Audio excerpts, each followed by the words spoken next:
Torah Od, Memtes, bottom of the first column, parshat Shemot. Okay, Alter Rebbe was explaining, after asking a few questions. Bottom line is, Alter Rebbe explains that the Golus in Mitzrayim was a refinement to be able to get the Torah, and this Golus is a refinement to be able to come to the revelation of Mashiach is much, much, much greater. So he says, basically, the Alter Rebbe was saying until now that through this Liban Hilchas of refining halacha and learning Bryce and all that, that's the way we merit the revelation of Mashiach. So he says, Lahavin, Inyan Liban Hilchasa. To understand what does it mean by whitening halacha, meaning clarifying halacha. Also, all of it, what does this have to do? How is this, so to speak, the source that's going to cause Mashiach to come? So he said, no, I'm sorry, we learned this. Yeah. Okay, second column. Yes. Okay, second column. So he says like this, that through, even though there's, generally speaking, the higher Gan Eden, lower Gan Eden, but there's really infinite levels of a Gan Eden. And he says, okay, the Medrash says, Avram Avinu chose Golus instead of Gehenim. Kine, what's the meaning of Gehenim? L'tzarif ha-nefesh, to refine the nefesh. Mechalo asara asher b'kibba, from the evil that's within it, from the Averis it did, k'mei metzarif l'kesef.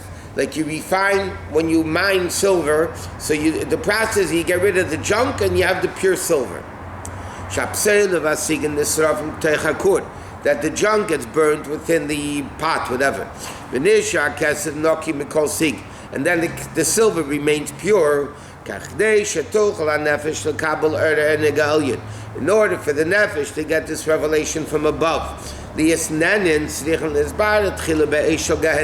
Just like fire in the mining process, fire removes the junk from the good stuff. Gehenim is the fire, so to speak, that removes the evil from the neshama. Avraham Avinu one second.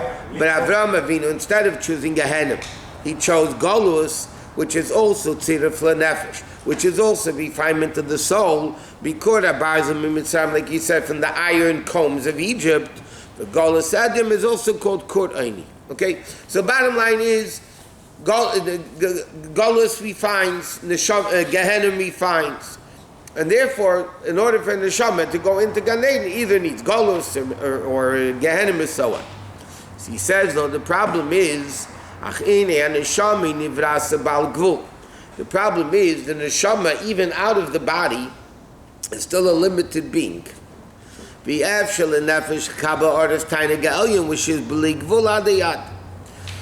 so the question is, how can a limited Neshama attain and handle infinite revelation of Gan Eden, of the higher level of Gan Eden? Ella, it can only happen by this revelation from above can come through a garment, like it says, he spread out the light like a cloak, like a clothing, which is the river left Eden to water the Gan. That's what it says at the beginning of Chumash.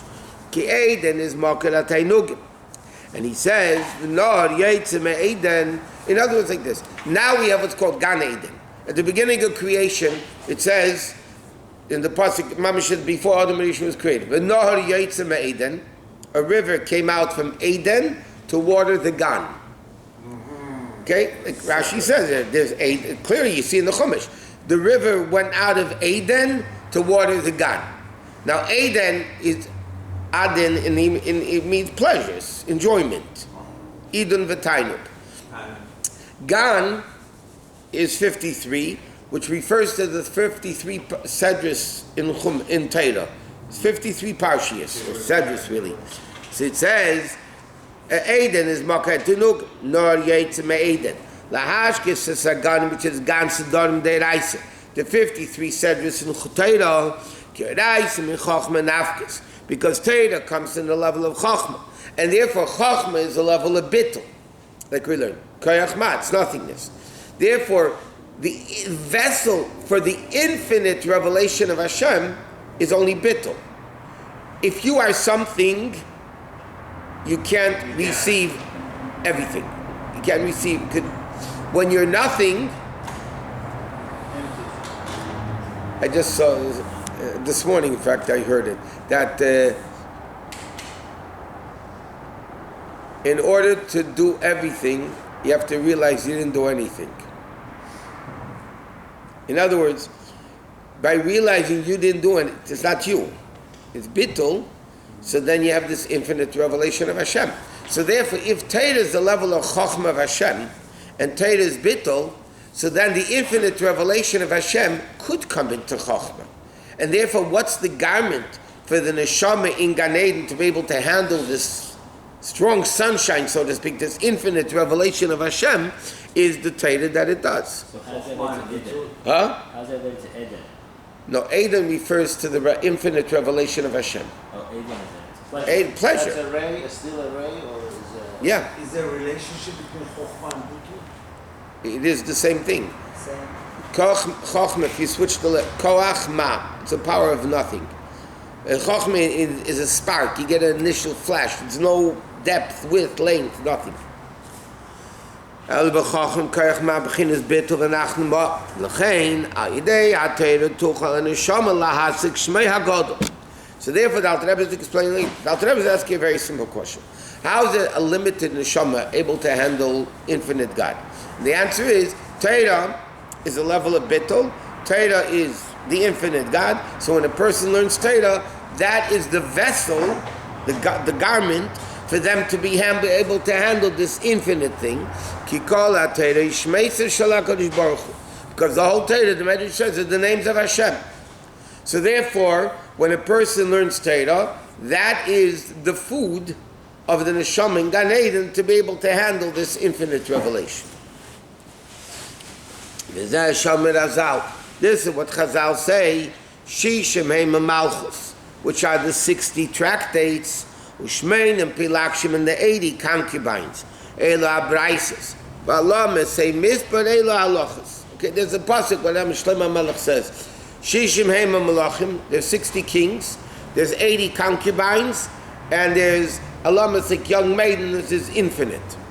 So he says, what does that mean? The Medrash says what it means. That the 60 kings refers to the 60 tractates.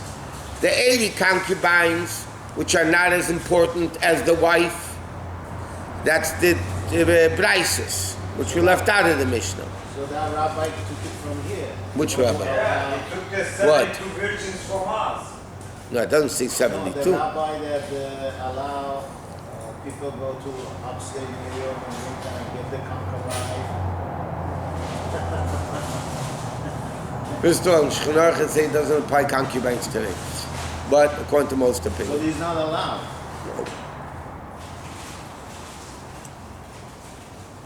Vinay, dim, Moshe Mishnayis L'Malchis. What's the L'Malchis? What's the connection that the Medrash says? I can't have it. I can't have it. The Medrash says that the 60 Malchus, the 60 kings, refers to Braisa. Mishnah. Yeah, tractates of Mishnah. Moshe Mishnayis L'Malchis K'mar Merizal. Masnita Malchus. The Gemara says in many places, a Mishnah is the king or queen. What's the connection? The Shlomo Melech says there's 60 kings. The Mishnah says, the Medrash says that refers to the 60 tractates of Mishnah. So what's the connection between the two? He says like this. The Gemara says in the concept of childbirth, there's certain qualifications, certain characteristics the woman gives, and certain characteristics the man gives. So he says, Isha Mazraz, the seed of the woman, creates Adam, the red, that the meat, the flesh comes from. Nimsa Shi'ikar Azra Savalad Mitipes Nukfa. So therefore, the primary existence, what's the primary of the child, is the meat, the body. Ukamesha cause of Ishik, he says that he have a Yolda Zachar. The tip is tchar, and what's the purpose of the male in giving the seed? Le'vada tip is sam nukva, to refine the seed of the woman, shatev u'mucha neitzer avalad, that from the good part of the woman's seed, you create the body, the child, like it says, tazrein chaim lashon zeres again the level of birudim. Okay, it says like this. The primary child comes from the woman. She's the one that carries the baby for 9 months. The seed of the husband is not the most part of the baby. Again, he doesn't carry the baby, the mother does. But what it does is it refines the seed of the mother, that the good part of the seed becomes the baby and the bad part goes out. That's what the function of the male and female is. And he said, okay, skip the parentheses. Carries everything. Huh? Everything is in that seed. Everything's in that seed. Okay, so you have to skip like 8 lines. What does Mishnayis do?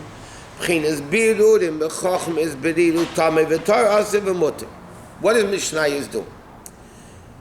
Just like the male seed clarifies and refines the woman's seed, Mishnah refines what's allowed and what's not allowed, what's good and what's bad. In other words, the male seed refines in the woman's seed what's good and bad to use or to be used or whatever. So Mishnayis refines what's allowed, what's not allowed, what's good, what's bad. Pirush muter, and he says forbidden and permissible. What does permissible mean? So you know in Hebrew we learned this, but I'll never saying it again. What does mutar mean? When you say something is asur, it means forbidden. Mutar means permissible. Now what does that have to do with the word asur and mutar? Mutar means untied. We say in davening, matir asurim, unties the tied ones. What does that mean? I'm going to say it outside first. Everything in the world has a power of Hashem in it, keeping it in existence. Even evil. If without Hashem, it can't exist. So obviously, there's a power of Hashem in it. So what's the purpose of the Avodah of a Jew? The purpose of a Jew is to separate the good, godliness, from the bad of the world, and elevate it to Kedusha, and the evil falls away. Now, certain powers of Hashem in things are bound to the evil to such an extent, you can't pull it out.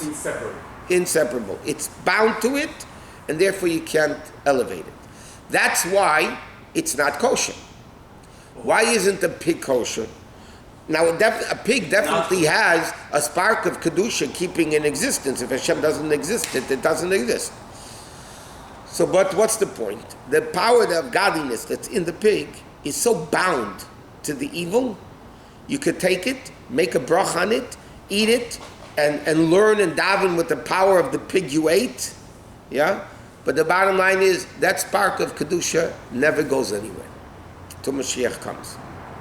Or Alter Rebbe says in Tanya, such a high level of truth that Averis become mitzvahs. But that, one second. Now that's why something is asur. Why is it forbidden? Because the Kedusha in it is so bound to the evil, you can never elevate it.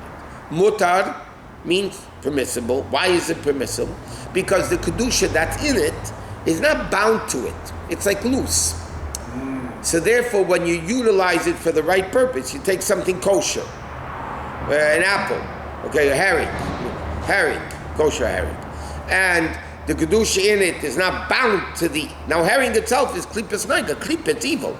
If it's not holy, it's evil. Right, Alter Rebbe says in Tanya. So the herring itself is evil. Not evil Webster Dictionary evil. Anything not holy is evil. Okay? Now you have an evil that you could elevate, and you have an evil that you can't elevate. The evil you could elevate is those things the Torah permits. So therefore it's mutar, meaning it's allowed. But why is it allowed? Because the godly spark in it is not bound to it. You can remove it by making a brach over it, eating it properly for the right purposes, and taka living like a Jew because of it, so then you're able to elevate it. Those things which our Torah forbids is because we can't elevate it. That's why the Tzemach Tzedek explains that there's certain things, as history went on, certain things became forbidden that weren't forbidden before. Like for instance, biblically, chicken and milk is not forbidden. Because the Torah says don't eat a goat in its mother's milk. And the Gemara learns out that biblically, only something whose mother has milk, is called meat. But chicken, the mother doesn't have milk, and chicken doesn't have milk. Right? But as time went on, Chacham said, no, you can't eat chicken and milk. Right? It's also treif, rabbinically, but it doesn't match treif. Now, what made that at the beginning of time, from biblical times, you're allowed to eat it? That means you're able to elevate it. And now, later on, the Chacham said, no, it's treif, you can't elevate it. Like, what happened that it... So the answer is, earlier generations were greater neshamas, greater people, so therefore they were able to elevate the spark of Kedusha that's in the chicken when it's mixed with milk. Later on, generation digressed, went down, so therefore they're not able to elevate. If they're not able to elevate it, Chacham said, then it's treif. Then you can't eat it because you can't elevate it. The whole purpose of eating and drinking and everything is to elevate Kedusha. Milk and fish also. Huh? As time went on, milk and fish became. No, milk and fish is a big machlekes. Most people permit it. But again, the chumah is not necessarily that you can't elevate it. Chumah is, whatever. But as things go on, so then the generation become lower. So the chum have to forbid certain things because now the chum saw, the great scholar saw that you can't elevate it. You can't elevate it, then you can't eat it. Then it's treif. And he said, huh? What's the parallel in the spiritual level of separation and inseparable people? If good and evil are inseparable, it's bound there, then you can't do anything. You can't elevate it. What's the parallel? What example do we have for that? Anything not kosher. No, this is physical. You're talking about not physical, or something in a spiritual level. Intangible. That's intangible, by the way. Want to know a tangible connection? Intangible, I just told you. The spiritual spark in treif for food is so bound to it that you can't elevate. Food, you're talking about food is tangible. That's tangible. That's I don't get it. Physical. That's so physical. I'll get older, I'll understand it. Okay. Let's go right. So he says, any food a person eats, nepach and dam is turned into blood. Right? That's what happens. You eat, it becomes blood. There's three controlling parts of the body: kav, the liver, the heart, and the brain. What happens in the liver? The blood becomes refined and refined and refined. And therefore, with the power of that eating, with all his soul, but when it comes to forbidden foods, even though you eat the food, and then you go daven, and you go learn, and you do everything, it cannot be elevated to Hashem. The whole concept of refining food. And that's why the Medrash says an interesting statement. That why is it called chazir? Because chazir means to return. The Medrash says when Mashiach comes, chazir is going to be kosher. It's going to return to be kosher. Now, if it's Shalosh Kibbutz HaTameis, how could we eat chazir? So the answer is when Mashiach comes, Hashem is going to remove evil from the world. If there's no evil in the world anymore, then you could eat it because it's refined. Chazir biologically is different because there will be arteries of the sheep and cows in the front. Chazir is bad. Doesn't matter. But eventually, the problem with chazir is not the shechita. The problem with a giraffe is shechita. Oh, really? A giraffe is a kosher animal, but you can't shecht it. Okay, so he said, it's not only in food. The same thing with garments. For instance, there's certain garments you're not allowed to wear. Shatnez, wool and linen together. That means if a person, let's say, wants to learn Torah, so they need garments to be worn, or they need to be modest. Yeah? So therefore, when a person wears a garment, and he learns and davens because of that garment, so to speak, he elevates the garment. The wool, the cotton, the polyester, whatever it is, he elevates it. But a forbidden garment, you can't elevate it. If somebody learns Torah with a nice, shatnez, warm, beautiful sweater, yeah, and it keeps him warm and they can learn Torah. Bottom line is, that garment doesn't become elevated. Same thing with houses, forbidden houses. Whatever the example, you can have examples of forbidden houses, houses of idol worshipping. If a person goes into a church, into the sanctuary, yeah, and starts learning Torah, you're not going to elevate the room. You're not going to elevate it. It can't be elevated. It's clear. It's total evil. You can't elevate it. And then not only that, like I said, there's a letter in the back of Tillim from the previous Rebbe. Somebody asked the previous Rebbe about davening in a Reformed temple. And the Friedrich Rebbe said that you're not allowed to daven or say anything holy in a Reformed temple. He means the sanctuary of the Reformed temple. And he says a Jew that does adds power to evil.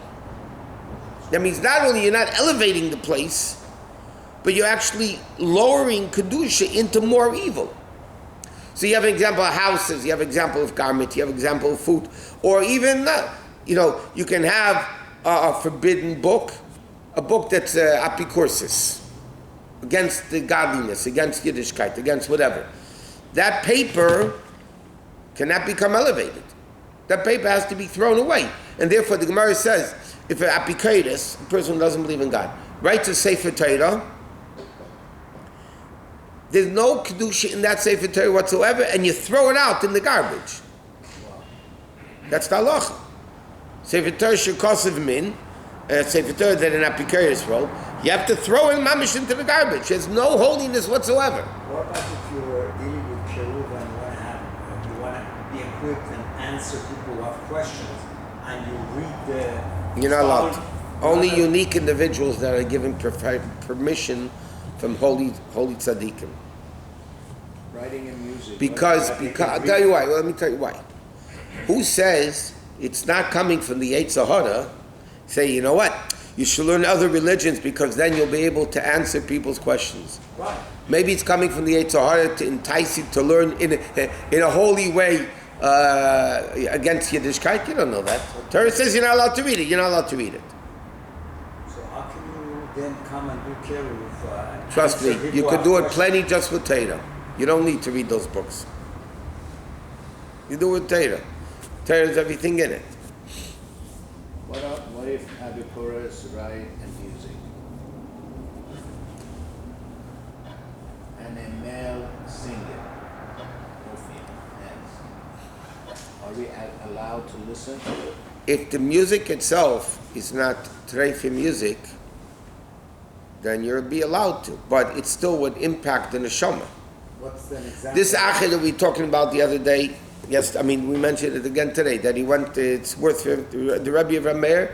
So Gemara says a few things. The Gemara was such a great Tana of the Mishnah. He was Rameir's Rabbi. I mean, that's top stuff. How did he become an apicurus? So the Gemara says a few things. One is he used to listen to Greek music. Greek music impurified his neshama. And also his story, he saw a father tell a kid, go up in the tree, send away the mother bird. The kid came down and died. So these are two mitzvahs that Torah says you live long, and he died right away. So these are things, but the neshama impact, and that's why the Alter Rebbe says that music is just like the mouth is the pen of the mind, music is the pen of the soul. And therefore, when a person writes an apicurus, a person who's anti-Jewish writes music, his soul is in the music. People put their soul into the music and their art, whatever it is. So therefore, it impacts it to the extent that, if you listen to it, it's going to affect your neshama. Goyish music affects the neshama, bottom line. You enjoy it, though. Somebody could eat treifa food and enjoy it too. That doesn't make it kedusha. But because music is closer to the soul than food, by the way, That's right. non-kosher music, treifa, let's use the word treifa music, can impact the neshama more than treifa food though. Good. That's why it's so important. The music that people listen to should be proper Jewish music.